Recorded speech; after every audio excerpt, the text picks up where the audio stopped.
오늘 히스기야의 기도 중에서 마지막 부분입니다. 하나님의 그 기도에 대한 응답이 나오고 있습니다.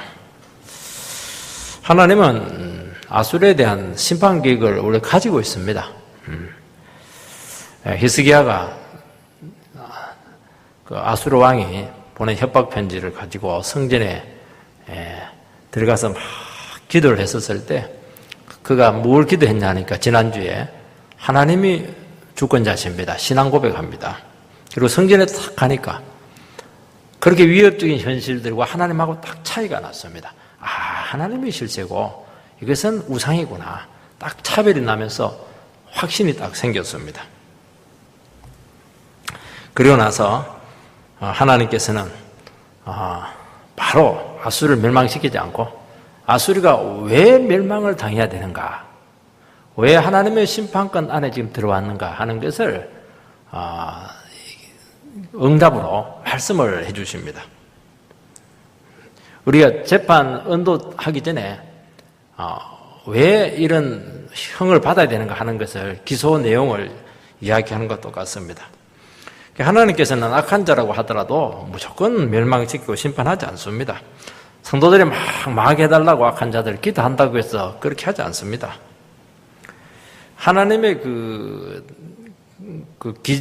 어떤 법의 기준에 딱 입각해서 심판을 합니다. 악한 자들이 하나님께 도전을 하는 겁니다. 그리고 하나님께서 주신 사명이 있고 한계가 있는데 그것을 오바를 합니다. 남용을 합니다. 그 하나님 백성들을 무자비하게 핍박합니다. 악한 자들에게 쓸데없는 피를 많이 흘립니다. 이제 이런 것들을 보고 하나님께서 심판을 합니다. 그래서 하수르에 대한 이 기소 내용을 심판하는 것은 야수르에 대해서는 이야기 안 합니다. 그들한테 얘기해봐야 그들은 눈도 끔찍 안 합니다. 자기 백성들에게 선포합니다. 아수르가 왜 망해야 되는가 하는 것을 구체적으로 열거하는 이유는 하나님 백성들에게 위로를 주기 위해서입니다. 그리고 하나님 백성들로 하여금 악의 실체에 대해서 이렇게 좀 알 수 있도록. 왜냐하면 우리 믿음으로 살다가 악한 것이 나타나게 되면은 미리 겁을 집어먹고 미리 벌벌 떨게 됩니다. 막 이게 힘자랑하고 큰 소리 치기 때문이죠. 그런데 악의 실체를 딱 알게 해주면은 무섭지가 않습니다. 무섭지 않습니다. 어떤 분들은 개를 굉장히 두려워하시는 분들이 있는데 개가 왜 이렇게 소리를 지릅니까? 지가 겁이 나니까 소리를 지르는 겁니다. 그걸 알면 안 무서워할 텐데 아예 개만 나타나면 도망가 버리니까 개가 굉장히 좋아하는 겁니다. 그리고 하나님은 악한 자들을 심판하실 때 이미 피고에게 충분한 기회를 주었고 경고를 했기 때문에 그들은 멸망받아야 될 증거들이 충분하기 때문입니다. 첫 번째는 아수르 교만에 대해서 기소하고 있습니다. 21절 말씀을 보면 여호와께서 아수르 왕에게 대하여 이같이 말씀하시기를 처녀딸 시온이 너를 멸시하며 너를 비웃었으며 딸 예루살렘이 너를 향하여 머리를 흔들었느니라. 하나님께서는 유다 백성들을 처녀다, 딸이다, 여성 명사로 표현합니다. 장군이다 그렇게 안 합니다. 이 처녀 딸 하면 이제 연약성이 생각이 나고 또 순수하다, 또 의존적이다 하는 것을 생각하게 됩니다. 순결하지만 세상 속에서는 참 연약한 존재들입니다. 그러면서도 정조를 신앙의 정조를 지킵니다. 악한 자들은 하나님의 자녀들, 처녀고 딸입니다. 얼마나 건드리기 좋습니까? 막 건드립니다. 욕 보이고 막 굴욕을 강요합니다. 밟으면 밝히고 욕하면 욕 들어먹고 반격도 못하고 약하니까 말입니다. 그런데 핍박받는 이 성도가 어느 순간 일어서게 됩니다. 그때 어떻게 일어섭니까? 이게 한번 마음을 안 먹어서 그렇지 마음 먹었으면 이게 보통이 아닙니다. 무시하면 안 됩니다. 악한 자를 비웃고 막 멀시하고 머리를 막 흔듭니다. 저것들은 안 돼. 내가 참고 참았지만은 저거는 봐줄 수가 없어. 이거는 한계를 넘은 거야. 이것은 하나님을 멸시한 거야. 그런 시점이 온다는 겁니다. 고난받는 성도가 참고 있었던 것은 힘이 없기 때문에 모르기 때문에 바보기 때문에 그렇게 하는 게 아닙니다. 하나님이 살아계시기 때문입니다. 이 상황을 보고 있다는 것을 아시기 때문에 그렇게 하는 것이고 그들에게 기회를 주기 위해서 그렇게 하는 것입니다. 그리고 할 수만 있으면 평화적으로 모든 문제를 해결하기 위해서 그렇게 하는 겁니다. 근데 악한 자가 그것도 모르고 자기 힘을 믿고 너무 교만하게 나올 때는 성도들이 어느 시점에 한계가 딱 옵니다. 그때는 기도합니다. 이것은 아니다. 이것은 이미 선을 넘은 것이다. 요즘 레드라인 이런 말을 많이 합니다. 북한이 레드라인을 넘었다 이런 식으로 말하는 이거는 아니다. 이것은 여기까지는 허용이 안 된다는 겁니다. 그러면서 기도하기 시작하고 고개를 흔들면서 그렇게 하면 이제 악한 자는 끝난 겁니다. 이 세상에서도 겸손한 자들, 말없이 묵묵히 걸어가는 그런 사람들이 있습니다. 그 예수를 안 믿어도 그런 영혼들이 있습니다. 이런 사람들이 끝까지 말 안 하고 있다가 마지막에 한마디 합니다. 그러면 그 사람의 말은 무게가 팍 실립니다. 늘 이야기하는 사람들, 가벼운 사람들은 아무리 이야기해도 한쪽 귀 듣고 한쪽 귀로 흘립니다. 왜냐하면 가볍기 때문입니다. 그러나 고난받는 성도의 판단은 하나님의 판단이고 고난받는 성도의 한마디 말은 하나님의 음성입니다. 그대로 이루어지게 된다는 것입니다. 그래서 이걸 쉽게 생각하면 안 돼. 겉으로 보고 막 무시하고 세상이 그렇게 하는데 지금 세상이 교회를 향해서 막 온갖 비난 따고 이렇게 하는데 너무 심하게 하면 안 됩니다. 하나님께서는 그 성도와 함께 하시고 절대로 망하지 않게 하시며 지키시고 악한 자를 응징하십니다. 22절 말씀을 보면 내가 누구를 꾸짖었으며 비방하였느냐 누구를 향하여 소리를 높였으며 눈을 높이 치게 떴느냐 이스라엘의 거룩한 자에게 그리하였도다. 하나님께서 문제를 삼는 것은 아수르의 교만입니다. 힘이 많다든지 많은 나라를 정복했다든지 우상을 많이 깨뜨리는 그런 게 아니고 교만한 겁니다. 아수르의 근거 없는 이 교만에 대해서 응징하겠다는 겁니다. 이 아수르의 교만이 어디서 나왔냐는 것이죠. 이게 이제 중요한 문제입니다. 아수르가 교만해도 너무 교만한 겁니다. 기고만장해도 너무 기고만장합니다. 하나님에 대해서 눈을 막 치켜뜨고 막 쌍불을 켜고 대들고 자기 멋대로 그냥 판단하고 주장을 합니다. 하나님을 참 나라를 세우시고 나라를 강하게 하신 분, 권력을 주신 분이 누구냐는 겁니다. 하나님이십니다.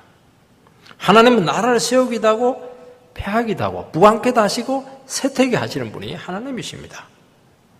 하나님은 아수르를 일시적으로 세우셨습니다. 왜 세웠냐 하니까 이방 나라들을 심판하기 위한 도구로 세웠고 또 하나님의 백성들이 지금 우상숭배하고 죄를 지으니까 징계하기 위한 징계의 방망이로 세우신 것입니다. 사람들이 교만할 때 보면 이 근거가 없습니다. 하나님은 누군가에게는 권력을 주어서 질서를 유지하게 하고 누군가에게는 부를 줘야 됩니다. 그래야 경제 활동을 하죠. 누구에게는 재능을 줘야 됩니다. 그래야 이 세계가 움직이는 것입니다. 지탱이 되는 겁니다. 그런데 마치 자기 자신이 신이나 되는 것처럼 특별한 사람이나 되는 것처럼 주장하고 그렇게 그것을 가지고 막 악의 도구로 쓰고 이렇게 하면 하나님께서는 그것을 도전으로 받으시면 내가 너한테 그거 하라고 줬냐 반드시 그게 대해서 묻습니다. 그리고 그 결과들을 탁 보고 왜 이렇게 약한 자들에게 피눈물을 흘리게 했느냐 그들의 호소 소리 땅에서 그들이 호소하고 있다 그 소리를 듣고 응징을 하는 겁니다. 증거를 딱 가지고 얘기하겠다는 겁니다. 왜 이렇게 하나님의 백성들을 이렇게까지 망하게 했느냐는 것입니다. 그래서 교만은 뭐냐니까 교만은 하나님이 한 것을 내가 했다 할 때 교만한 겁니다. 하나님은 히스기야의 기도를 들었다고 말씀하셨습니다. 히스기야의 기도가 무엇입니까? 한마디로 요약하면은 아수르가 해도 너무한다는 겁니다. 내가 그들이 강한 것은 알고 무서운 것은 알지만 해도 너무한다는 겁니다. 아무리 사람이 그렇게 교만해도 너무한다는 겁니다. 특히 하나님을 너무 욕되게 했다는 겁니다. 하나님께서는 그 기도를 들었다고 하는 것은 하나님께서 이미 행동하고 있고 뭔가 일하고 있다는 것입니다. 오늘 세상 사람들은 세상의 모든 것이고 세상의 모든 힘이 있고 세상의 모든 가치가 있고 세상에 모든 능력이 있다. 그렇게 주장합니다. 그리고 교회를 부정합니다. 왜냐하면 교회는 너무 초라합니다. 사람들이 제대로 된 사람이 없습니다. 그러나 하나님께서는 교회의 판단과 이 성도의 기도가 핵심입니다. 하나님께서는 성도의 기도를 듣습니다. 누구의 기도를 듣습니까? 히스기야의 기도를 듣습니다. 하나님께서는 아수르에 대한 기소를 아수르가 아니라 교회에 이야기합니다. 너희들이 망해야 된다 하면 그 제수한테 이야기를 해야 되는데 제수한테 이야기하지 않고 교회에 이야기합니다. 히스기야한테 얘기하고 유다 백성들에게 이야기하는 겁니다. 그리고 아수르에 대해서는 변호할 기회를 주지를 않습니다. 너희들은 변호할 가치가 없다는 것이죠. 왜냐하면 그 전에 아수르에 대해 충분히 경고를 했기 때문이다. 말을 안 듣는 겁니다. 오늘 이 나라와 이 사회에서 일어나는 일들에 대해서 세상 사람들이 모르고 있는 것이 뭐냐니까 이 성도들의 판단과 기도 이게 얼마나 중요한가 하는 것을 모르는 겁니다.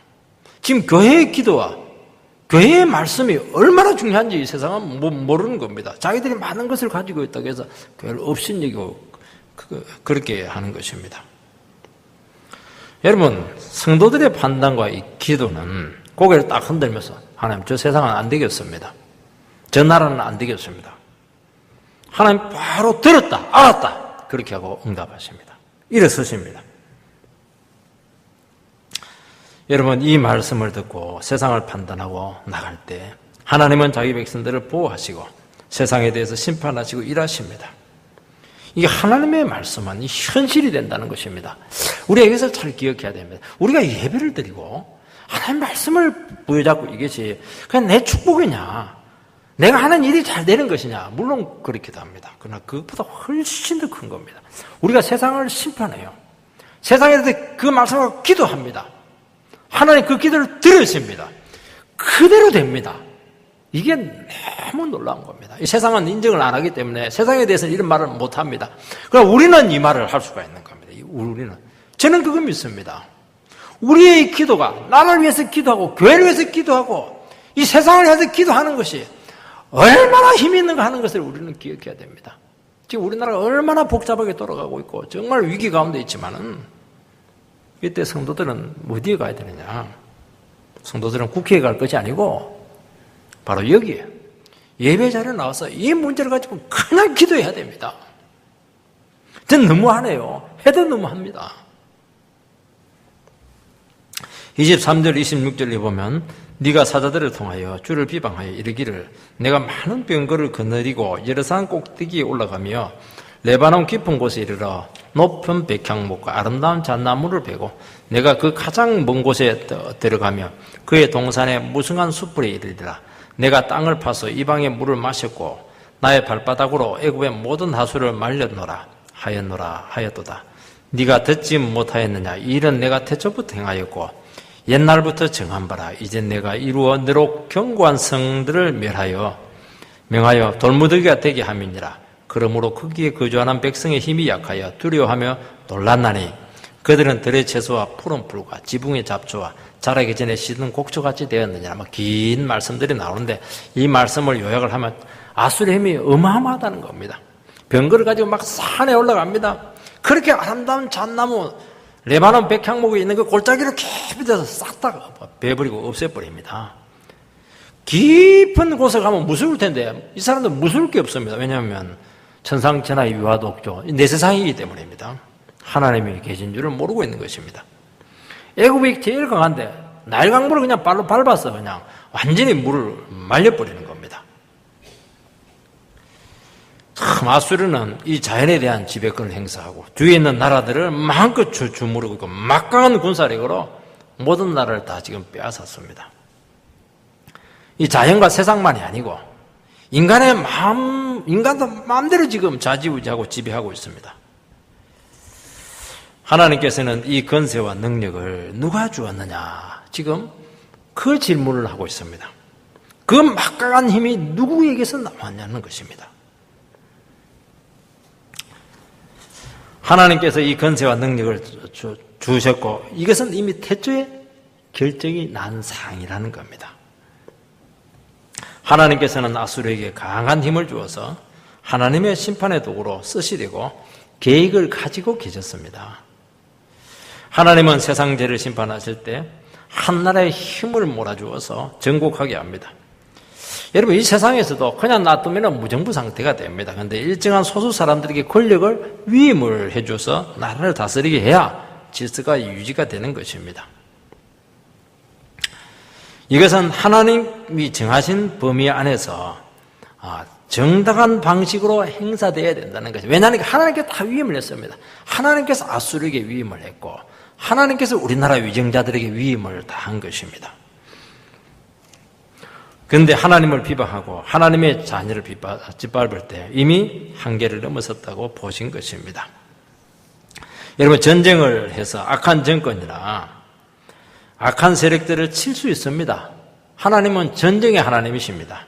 그러나 무고한 자를 학살했을 때 이미 범위를 넘어선 것이고 그 책임을 묻고 응징을 하겠다는 것입니다. 이렇게 백향목까지 네가들이 없애고 그렇게 할 필요는 없다는 것이죠. 그 아름다운 백향목을 왜 그렇게 없앴냐는 거예요. 뿌리를 뽑느냐는 것입니다. 그것은 아니라는 것입니다. 하나님은 개인이나 사회나 국가의 어떤 범위 안에서 자유를 허락하셨습니다. 그런 자유를 주신 것은 하나님께서 그 범위 안에서 인간이 마음껏 책임을 가지고 아름답게 만들라는 겁니다. 하나님께서는 과학자들에게 연구할 수 있는 지혜를 주었고 자유를 주었습니다.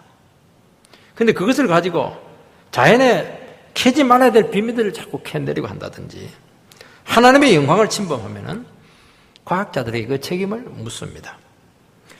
기술은 인간의 삶의 향상을 가져오는데 사용될 수 있습니다. 기술은 참 좋은 겁니다. 근데 그 기술을 가지고 도리어 자연을 파괴하고 인간성을 파괴하고 인간을 압제하는 수단으로 쓰게 된다면 책임을 묻겠다는 겁니다.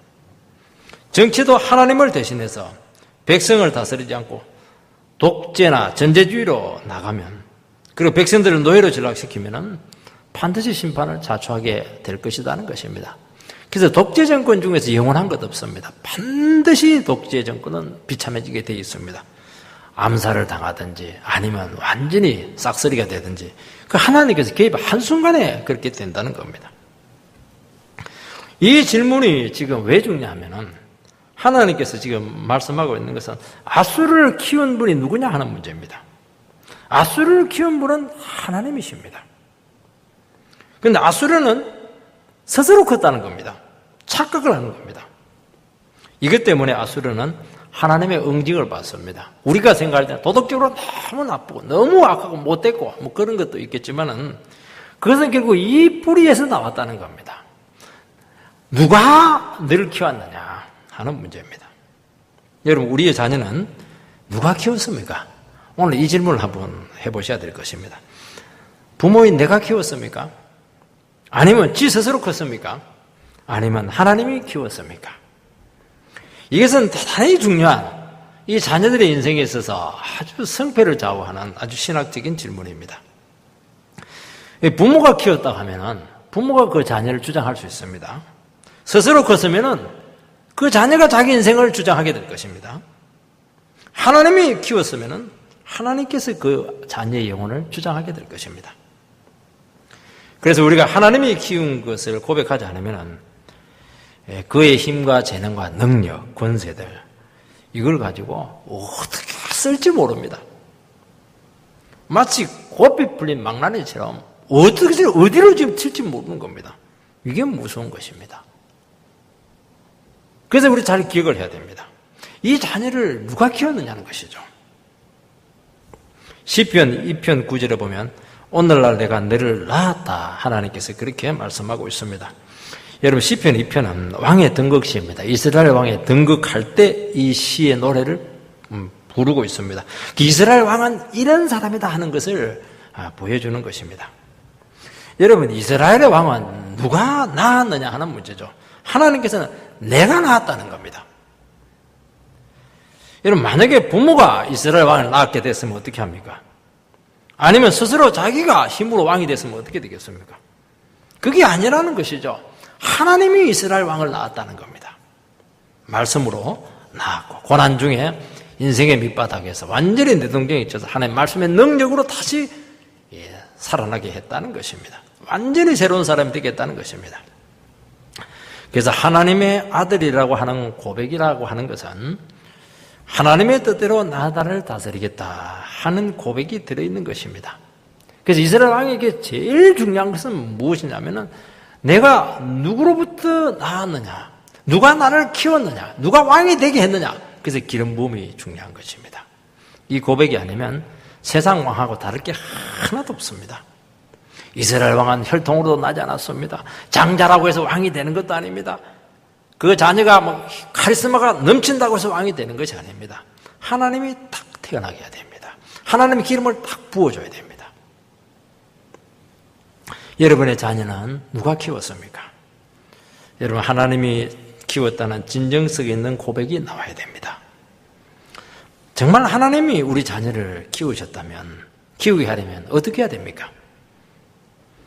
여러분, 하나님이 키우게 하려면 어떻게 해야 되냐면 자녀를 떠나보내야 됩니다. 떠나보낸다는 말이 무엇입니까? 가출시키라는 것이 아닙니다.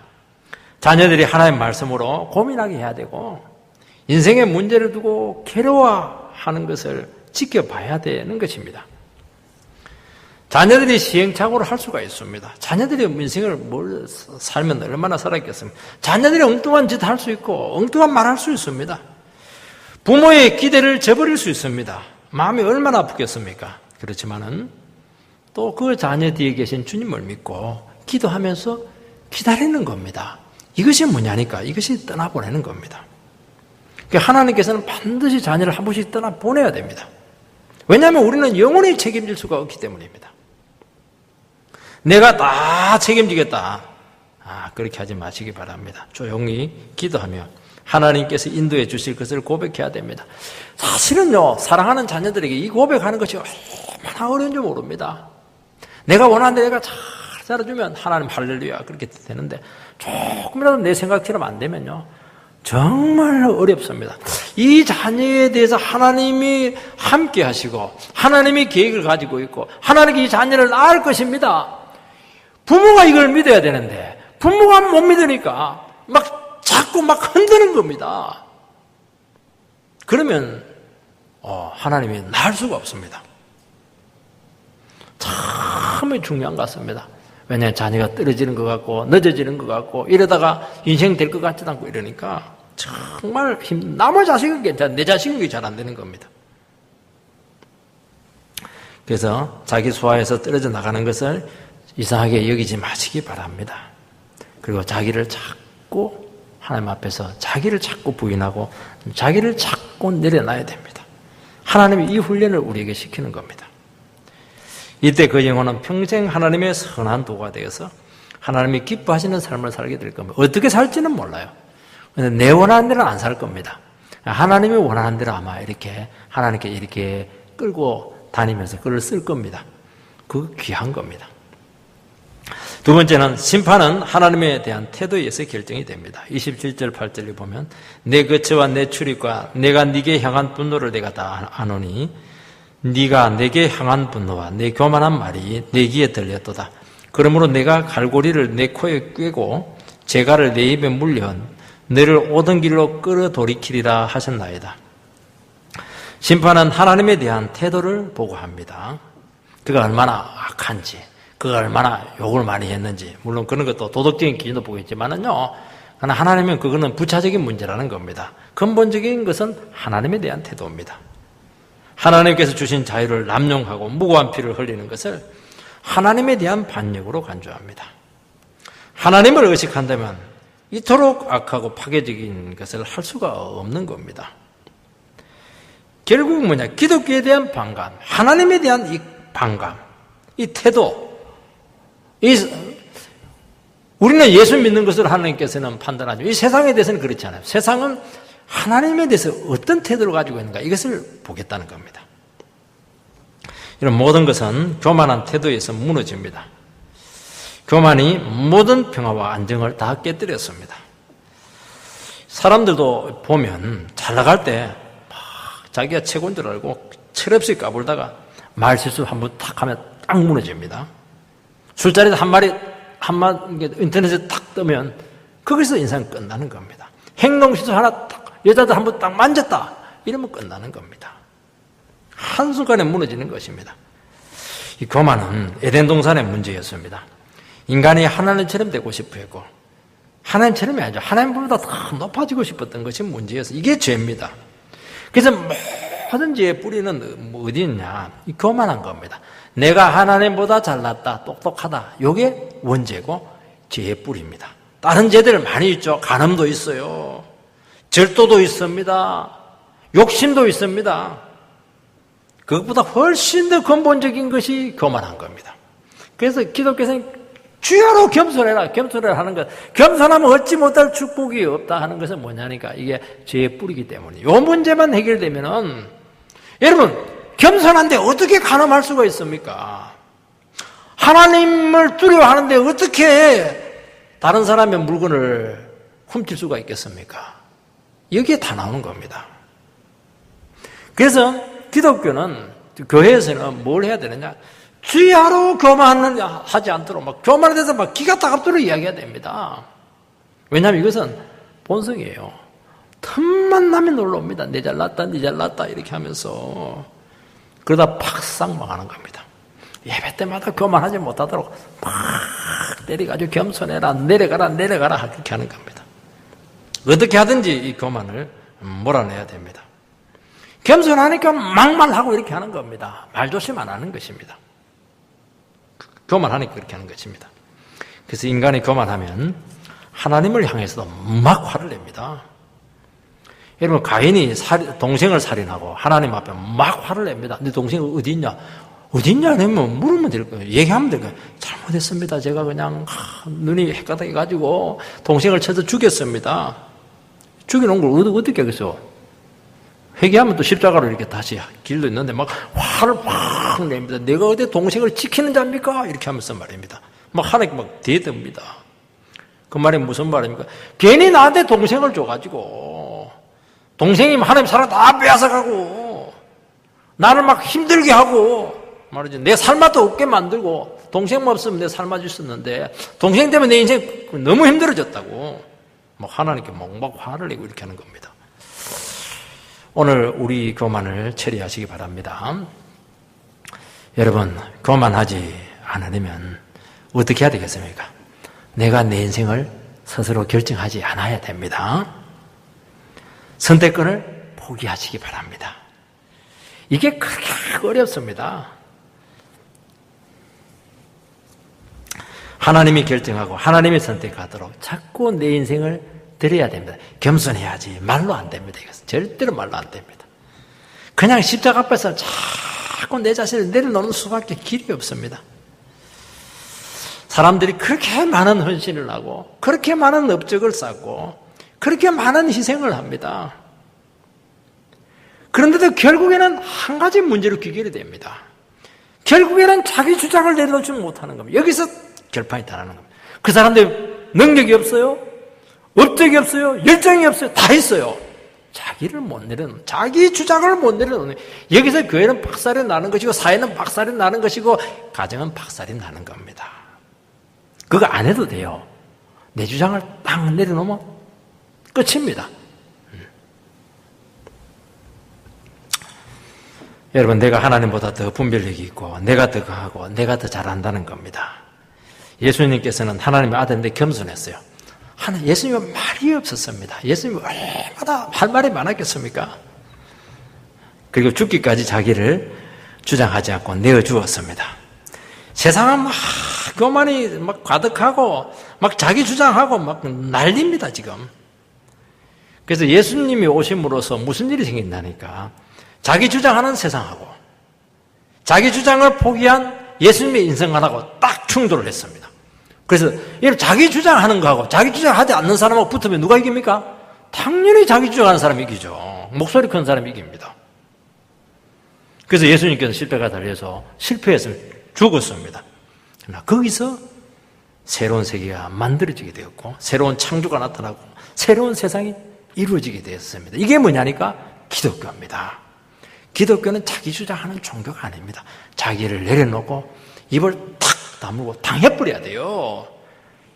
왜 당합니까? 하나님이 계시거든요. 하나님이 네가 옳다 해야 옳은 것이고 하나님께서 인정을 해줘야 인정하는 것이지 목소리 크다고 해서 하나님께서 인정을 해줍니까? 그렇지가 않아요.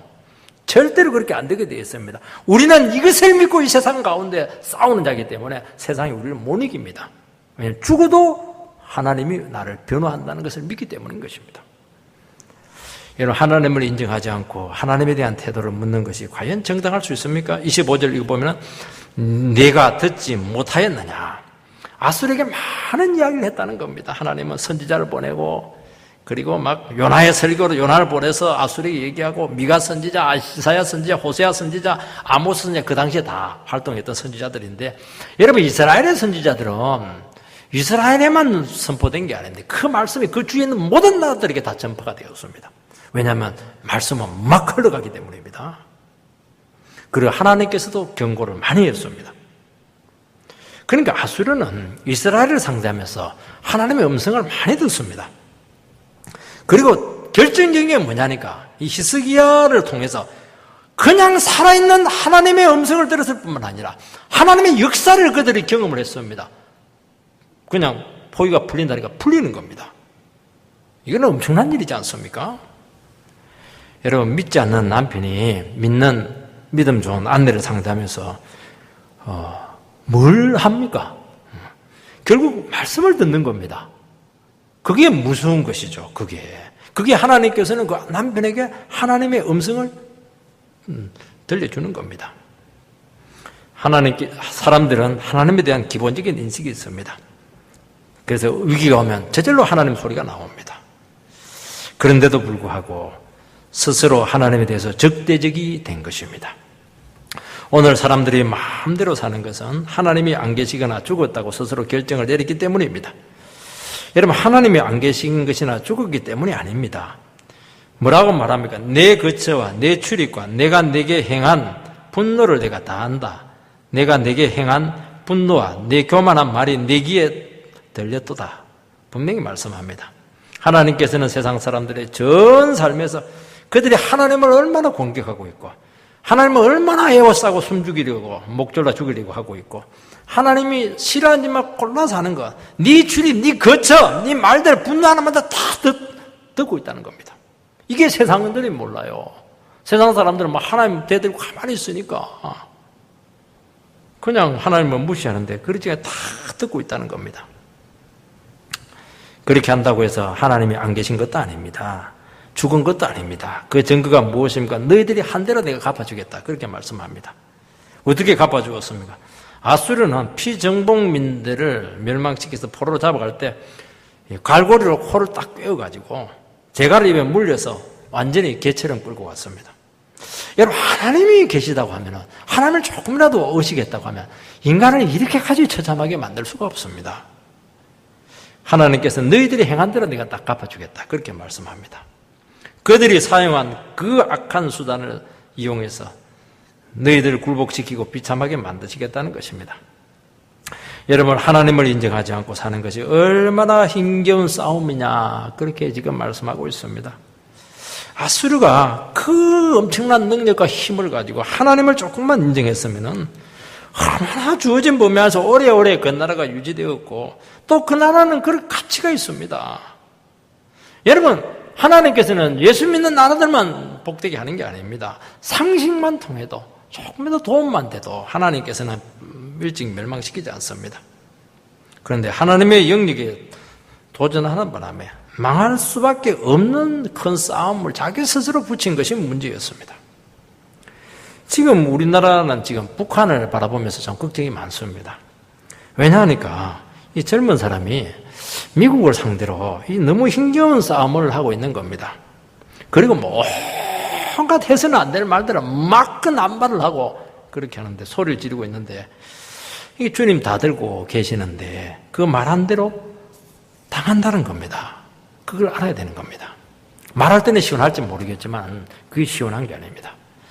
그래서 하나님이 주신 범위 안에서 만족하며 감사하면서 살아가는 것이 복종의 복음입니다. 작은 나라로 줬으면 작은 나라도 얼마나 아름다워요. 큰 나라가 굉장히 힘들어요. 소련 그 길만 닦으려고 해도 그 돈이 어디서 나올지 모르겠습니다. 우린 작으니까 인터넷도 빠르고요. 작아서 도움되는 게 얼마나 많은지 몰라요. 그 주신 범위 안에서 얼마든지 아름답게 살아갈 수가 있거든요. 나라를 아름답게 만들 수가 있는 겁니다. 큰 나라면 큰 나라에서 책임이기 때문에 힘들어요, 그게. 하나님께서 아수르의 실체를 속속들이 드러내고 있습니다. 아수르의 용도와 한계와 결과까지 지금 말씀합니다. 여러분, 악한 자의 실체가 드러나면 두렵지가 않습니다. 악한 자를 무작정 두려워하지 말라는 겁니다. 오늘 우리 참 두려워요. 북쪽에서 나는 소리 들으면 두렵고, 트럼프가 막 하도 치다가 하는 말 들으면 또 막 두렵고요. 두려워하지 마시기 바랍니다.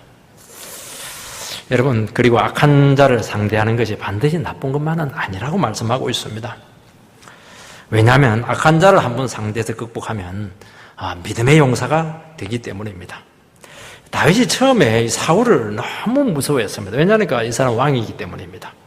그리고 억울하게 핍박을 받고 막 도망을 다녀야 됐기 때문입니다.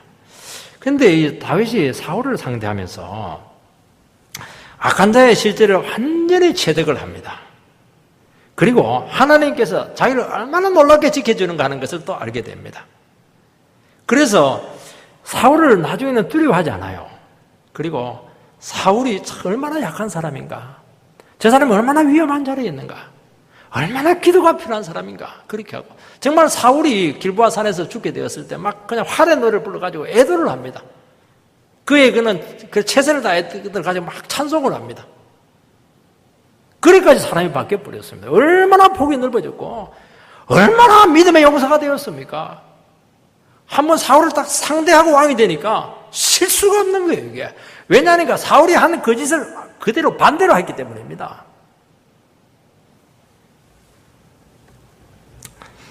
여러분, 그래서 하나님께서는 자기 백성들에게 한 번씩 악한 자에게 된통 당하게 하실 때가 있습니다.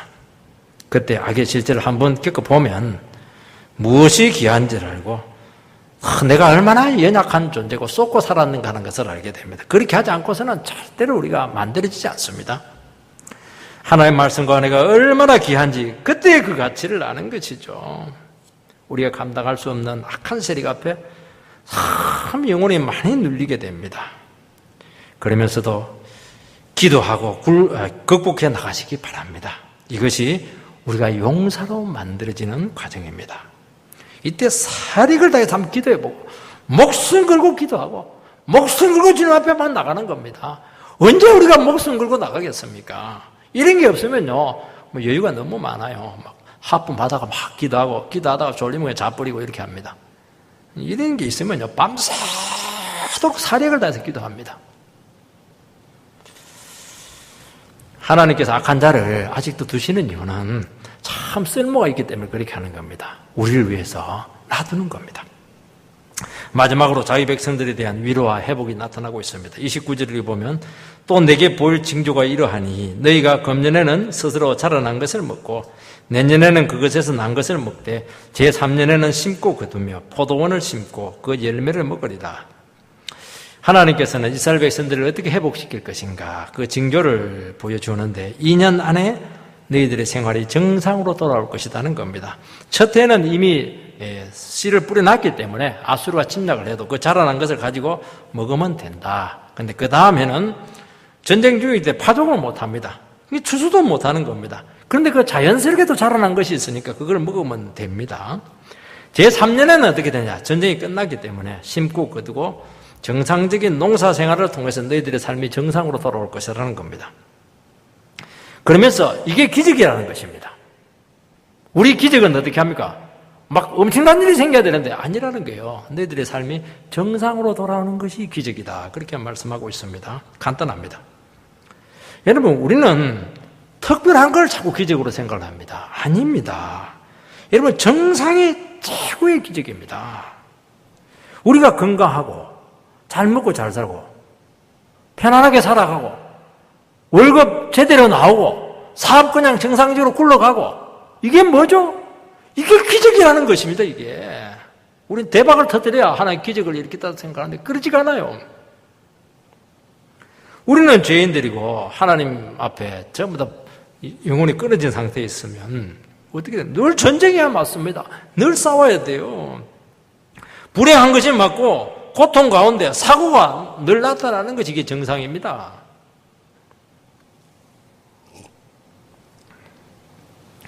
세상은 죄로 말미암아 모든 것이 비정상이 되었고 왜곡되어 있습니다. 그래서 이 안정이 오리고 하면 하나님께서 지켜주시고 큰 능력이 함께해야 됩니다. 그래서 우리에게 참 나에게 기쁨이 있고 참 정상적으로 살아가고 이렇게 할 때요, 어떻게 해야 됩니까? 최고의 감사 제목입니다. 경의를 표해야 됩니다. 하나님, 나에게 이런 평안을 주시고 이런 기쁨을 주시고 이런 수입을 주시다뇨. 근데 그 당연시하고 감사하지 않으면 그때부터 파괴가 오기 시작합니다. 그리고 막히기 시작합니다. 오늘날 사람들이 잘 먹고 잘 살라고 웰빙 열풍이 굉장합니다. 막 몸짱 만들려고 난립니다. 왕자 만들려고 배에다가. 웰빙은 풍족하게 사는 게 아닙니다. 웰빙은 정상적으로 돌아오는 겁니다. 욕심이 너무 많은 것 같습니다. 여러분, 그럭저럭 살아가는 게 이게 쉬운 일입니까? 요즘 어떻게 사세요? 고만고만하게 삽니다. 그럭저럭 살아갑니다. 이거요, 기적중의 기적입니다. 근데 말이요, 굉장히 힘이 없어요, 이게. 자기는 너무 불행한 것처럼 그렇게 하는데, 그러니까 일이 안 되는 겁니다. 병 없이 살아가도 되겠지만은요, 그거는 엄청난 것이죠. 병이 없으려면요, 온몸이 정상으로 기능을 해야 됩니다. 병을 가지고도 얼마든지 복되게 살아갈 수가 있습니다. 완전한 것을 요구하는 것은 욕심입니다. 연구조사에 의하니까 인간의 정신이 하루에 정상적으로 작동하는 시간이 24시간 중에 딱 4시간이다. 그렇게 연구 결과가 발표가 되었습니다. 나머지 20시간은 뭐냐? 늘 근심하고 우울하고 슬프고 화가 나고 의심하고 열등감에 빠지고 비교하고 악한 생각하고 그런다는 것이죠. 사실은 4시간도 많은 것 같습니다. 이런 사람을 우리는 정신 이상자다 그렇게 안 합니다. 이게 정상이에요. 이게 여러분, 어떤 사람들은 막 감정이 좋을 적에 막 왔다 갔다 이렇게 하는데 정신과 가야 됩니까? 가지 말라고 그럽니다. 그게 정상이라고. 너만 그런 게 아니고 다 그런다 그렇게 합니다.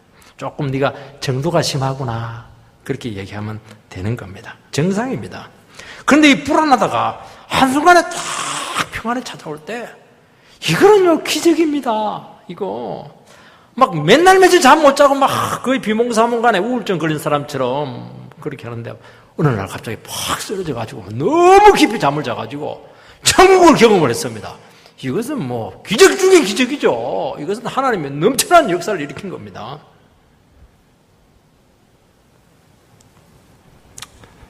참 놀랍죠.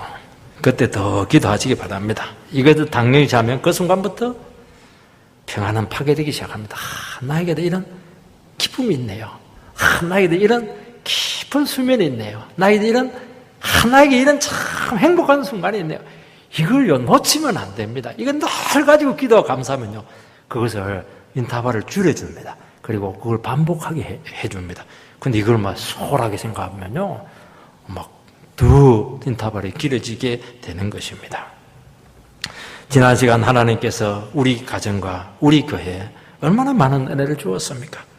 참 몇 분 뒤집어지는 고통이 있었는데도 불구하고 하나님께서 이렇게 놀랍게 축복하신 것은 기적이 엄청나게 일어난 것입니다. 저는 그래서 능평교회는 기적의 공동체다. 저는 늘 그렇게 생각합니다. 하나님께서 이 교회를 얼마나 사랑해서 이렇게 놀라운 기적을 행하셔서 이렇게 평안하게 만들었을까? 그것만 생각하면 힘이 막 벌떡벌떡 나요, 이게. 자신감이 딱 생깁니다. 일하면 되겠구나.